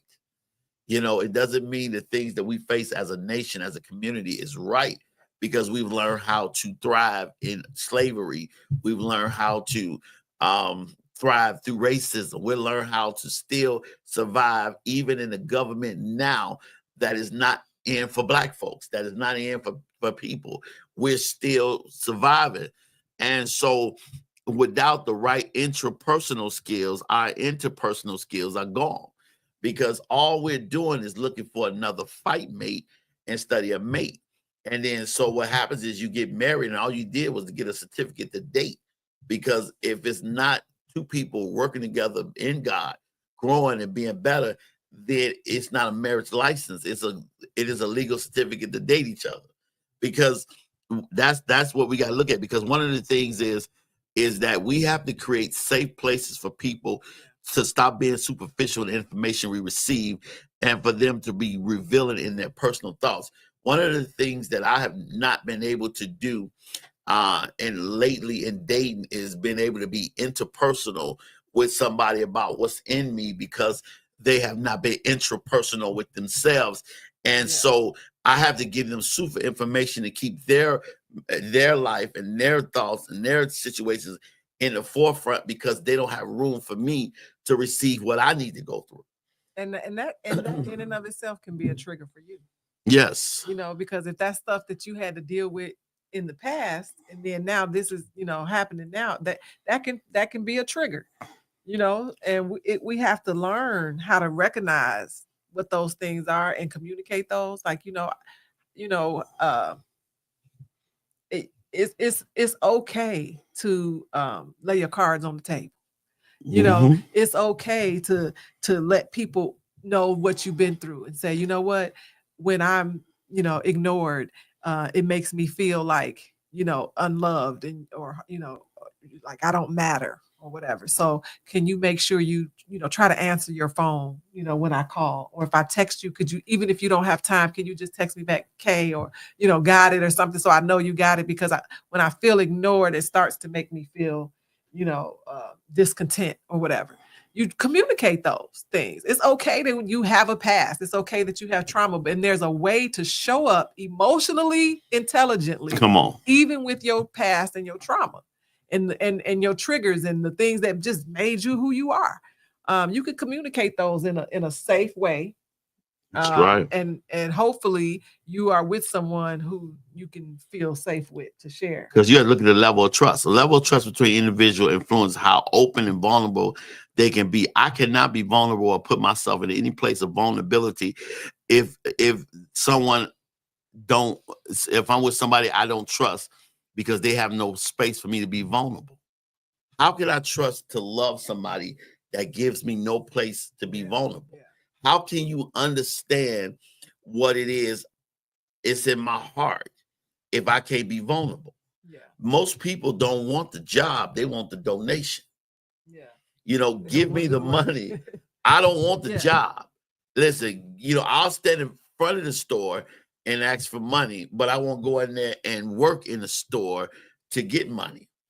A friend of mine, Jeff Majors, he used to, I don't know if I think he still do it, but he used to go get the people off the street and rent buses to take them out to factories to work. And the boy was like, man, I'm just trying to get some money. He said, man, I'll keep alcohol money in your pocket. You won't come and work. Yeah. And he went out to work every day to the point where he got off alcohol because he working every day. Yeah. But give him something, like it's different working for the money than begging for it. Mm-hmm. And that's the thing that we have to understand. is that you want this good man, you want this good woman, but you have no room for them to be vulnerable because your life is on the forefront. You're like, there are some people so negative, they don't even realize they're negative. Yeah. Like, I can't communicate with you because all in my mouth is my situation. Yeah. All in my mouth is my problems. All in my mouth is this, but this person ain't no good for me, or they ain't no good because they don't want to talk about my problems all the time. No, you have identified your identity with your problems. So everything that comes out of your mouth is about problems. And that's when they got an adult day. And most people don't want to do that. Yeah, yeah. I mean, I'm gonna give another example. So, like, I'm the type of person that it takes me a minute because I tend to think a little deep, and so when I'm in conversation, and especially when it's something serious, I cannot necessarily respond immediately.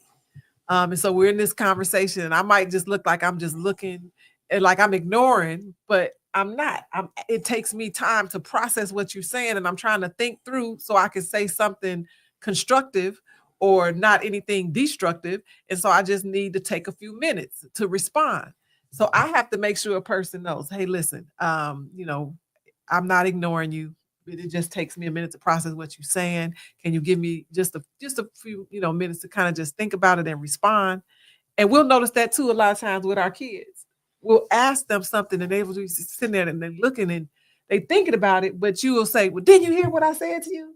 Why you expect them to, snap to it and, give you an answer, or you think they're ignoring you and they being disrespectful or whatever. But sometimes they just need a minute to process what you're talking about because they don't understand, or they need to think about how they feel about what you're saying. And, and if a person is willing to be vulnerable with you and express those types of things, don't use it as a weapon against them, or not take what they're saying into consideration, because you want people to be vulnerable and be able to open up. And that's one of the biggest things men say about women. They don't, the minute I go to be vulnerable, then I'm a punk, or, what I mean? I'm too sensitive. You know what I mean? Man up. And so it's like, I wonder why they go and close back up, because they're not really being heard with an active listening ear. Because one of the main components of cheating is communication. People that cheat are cheating with somebody they can communicate, not condoning cheating. But how can somebody get in that person's head to make them discredit their vows or cheat? Is because they can speak to them. I don't know if you ever seen that movie with Denzel and Viola Davis. What is that? Picket Fences and something like that.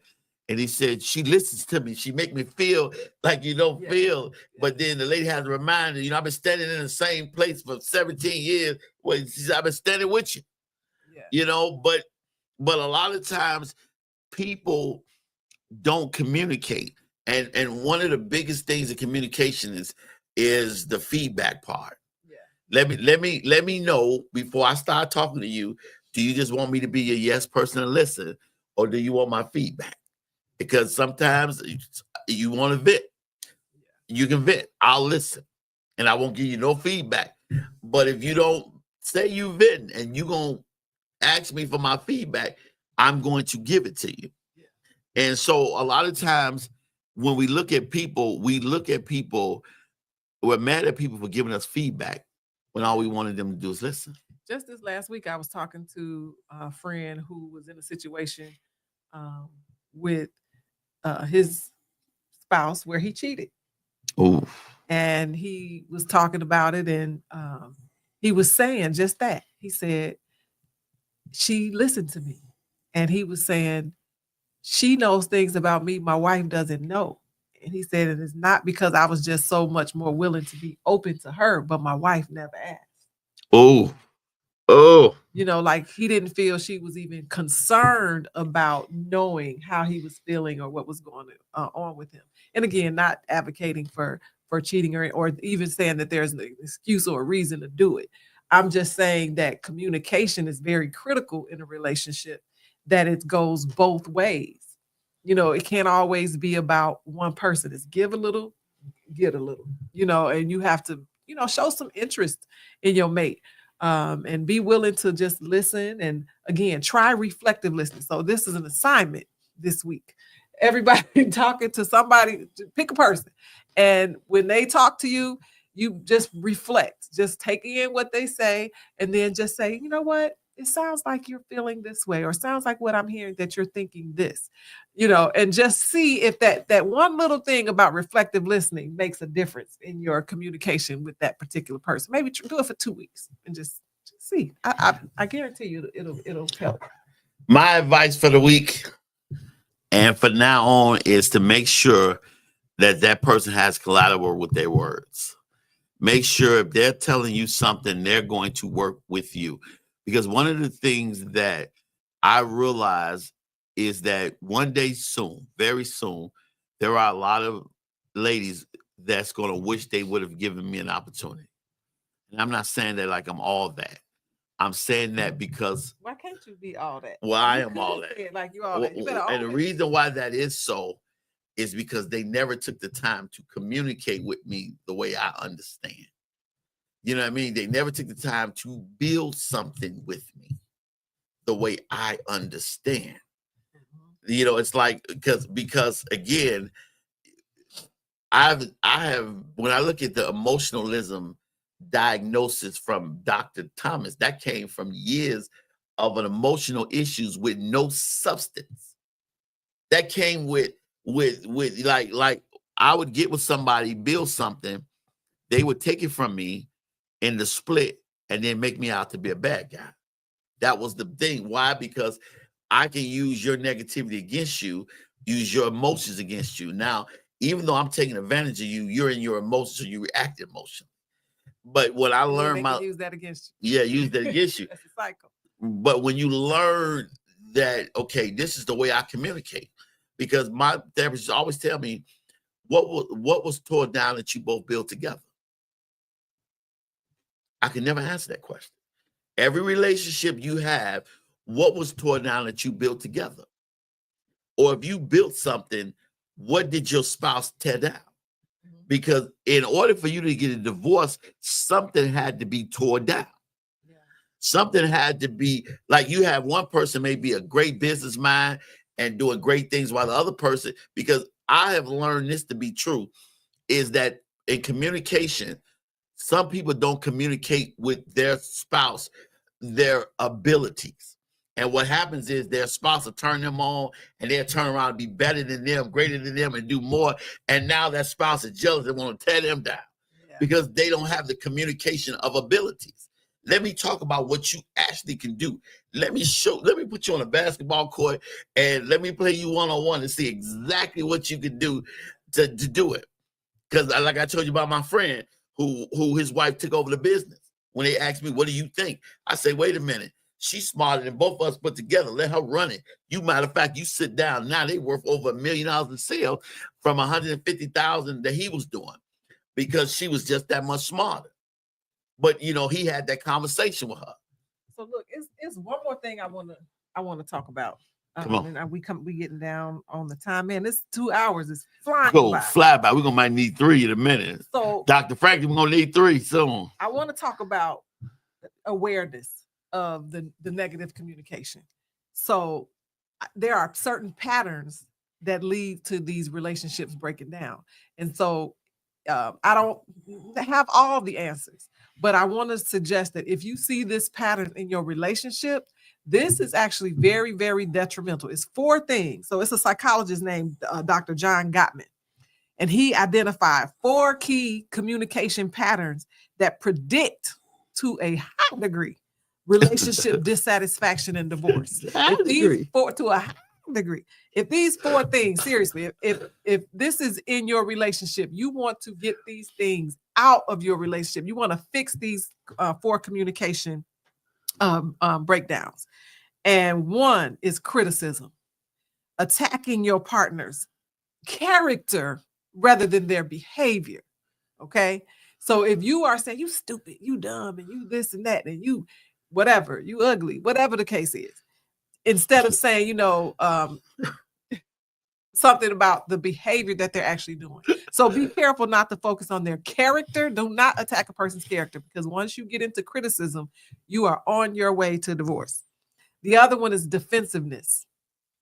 So if you respond with self-protection rather than accountability, then that's a problem. So if your mate is pointing out to you things that they would, that they have a problem with, or things that you're doing wrong, and you want to say, well, you did this, and I remember where and and you throwing it back at them, that's called defensiveness. And you need to take accountability. And sometimes this is just as simple as saying, you know what? You're right, or I'll work on that, or I'll think about that, versus, well, you did this, or, so defensiveness, criticism, defensiveness, then contempt. And a lot of people talk about how they feel like they mate. I feel like she don't like me. I feel like he hate me. You act like so, mean towards your person. So when you expressing disrespect and that you superior over them, you're on your way. You're on your way to the judge. And then stonewalling, which is shutting down and withdrawing from that communication. So you can never get to a point, in your relationships where we just not gonna talk about it, because I don't care how much you sweep under the rug, the dirt is still there. So it's okay to stop and take, hey, I need 15 minutes. This is getting a little bit, hard for me to deal with. It's getting a little bit heated. Hey, let's take 10 minutes and, come back. Okay. So it's okay to, call a timeout, blow the whistle. We just need to or maybe we need to come back to this tomorrow, or, whatever's a better time. But don't stonewall. Don't shut down and withdraw, because you have to be willing to put in the hard work. Because to your point, if you're working together to achieve something, that something that you're achieving is worth having. So those are the 4 things that's very, very important. If you don't get anything else out of these last 2 hours, stay away from criticism, defensiveness, contempt, and stonewalling, because they create these cycles of miscommunication. And when you start getting into where it's a cycle and this is happening all the time, again, you're going to erode that trust. You're going to erode the intimacy, and not just in the bedroom, but when a person doesn't want to even share a part of themselves with you anymore and who they are, in a very open, transparent, and vulnerable way, that becomes very dangerous for relationships. And so we're all about solutions, and we want to try to maintain these relationships and maintain, especially within your families, with your children and your spouses. It's really, really important to really start to work together and start having these conversations about how we can communicate better. That's so powerful, and that's the reason why finding how you communicate is so important, because I'll communicating with me is actual visual, and we're doing some working together, because then that's how we can have something that we can see that is manifested, so we can have a reference point to, we can get back to the basis that we did this with, to get back to where we need to. Because sometimes a lot of those things happen when there is just stalemate and there is no results in there. Because a person that I can't build with, I can't be with, I can't talk to, it can't happen. That's just me. Because you know why? Because I've been there, and I've never accomplished anything going through long dialogue with somebody that we never built anything. Because when the arguing stops and all the tearing up and all the point debate, what do you have to show for it? Most people will hurt their own lives to make a point. They hurt their own growth to make a point. They'll lose something good to make a point. There are some people will not give in to their to what God has for them, because they're still trying to make a point. When you look at that, and then when they made that point, they're looking at, okay, God, why are you forsaking me? No, you had to go that way. I didn't tell you to go that way. You had to go that way. Jonah, you had to go, but no, Jonah gonna go this way. Okay, now you're in the belly of a whale. Now I'm bringing you back to where I said. And so many people have to be in the belly of a fish to come back to where God said go this way in the first place. Yeah. Because what are you building? Because this is where I look at it. If you don't want to be with me as a person because you can't talk to me, fine. But if you with somebody you ain't building nothing with, it wasn't me. Yeah. There were a lot of people, I left you. Okay, you sure did. You did to go somewhere else and build nothing. Bye. So I want to give we getting ready to close out here. So I want to give the results of my main poll question that I have been asking on social media this week, which was, what is the biggest communication struggle in relationships? And I'm gonna tell y'all, we talked about it here today. So if you get some information and replay this video back and take it to your spouse or your family and your friends, and please share this video. The number one to 42%, the number one answer was misunderstandings and assumptions. That was the number one answer for the biggest communication struggle in relationships. Think about it. Communication and assumptions. So we done told y'all what to do now. Clarify, reflective listening, active listening, not assuming anything, ask questions, verify. Because the number one divorce ruling for all divorce, almost 90% of divorces, people get divorced for what they call irreconcilable differences. Yes. I will not listen to anything you have to say, and you ain't listening to nothing I say, and that's it. So yeah, many of my respondents said they felt the lack of emotional safety when they were trying to express themselves. That's powerful. So, we got some work to do, people. We got to start being open and allowing people to express themselves in a safe space without feeling like they're going to be having punitive damages as a result of sharing with you. And next week's show is going to be a powerful show. We're talking about the dangers of bad reactions. That there are a lot of people who have lost their lives, they've lost marriages, they've lost fortunes, they have lost everything because of bad reactions.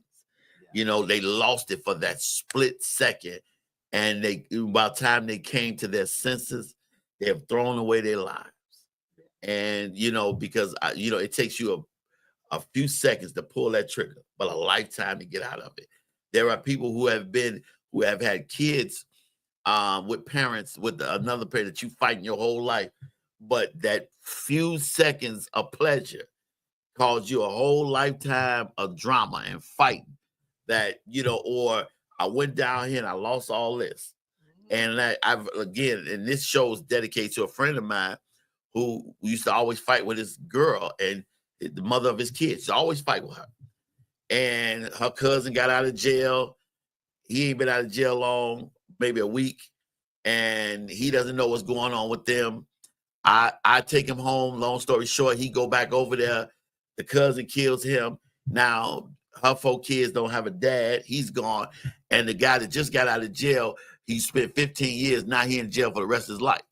2 lives lost because people could not change or reacted badly. A lot of times you lost a good person because of misunderstanding, but you reacted so badly that you said something that hurt their feelings so bad that they can't recover from. Yeah, so if you notice, our shows are building. So we first were talking about communication. Now we're going to talk about bad reactions. And part of that is as a result of not being able to communicate. But then now we're going to take it to that next level and say, what happens when this communication breakdown and how the emotions then come into play. So you do not want to miss next week's show. What you got some final thoughts?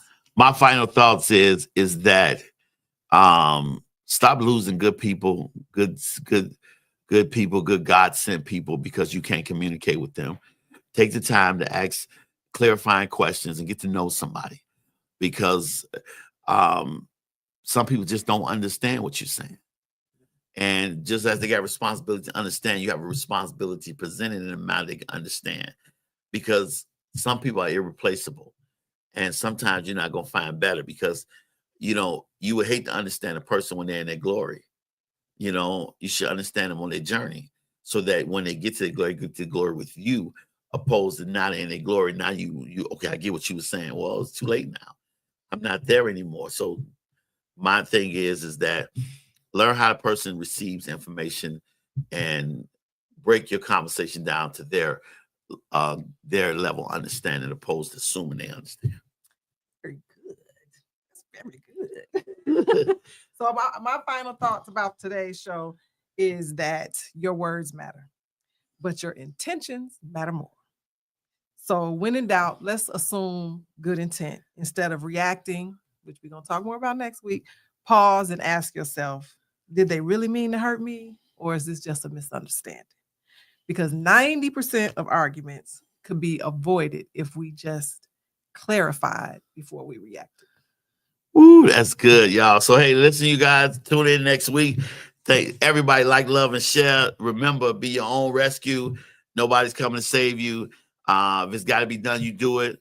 Remember, God's in control no matter who's in government, and that God has the last word, not man. Love you guys. I will see you guys we will see you guys next week. And next week we got a show, so you don't want to miss it. Love you guys. Yeah, hit us up. Social media, if you know topics you all want to talk about, let us know. Yes, and because it's gonna be on. So love you guys. Deuces. Go to your Apple or Google Play Store and download the WVTC Gospel Radio app today. You can also say, Alexa, play WVTC Radio Skills. Would you like to play WVTC Radio Network? Absolutely. Download it today. Views made on the preceding program are not those of WVTC Radio, iNetworks Communications, or their financial supporters. Winning victory through Christ, WVTC Allsip Chicago, and iNetworks Communication Station.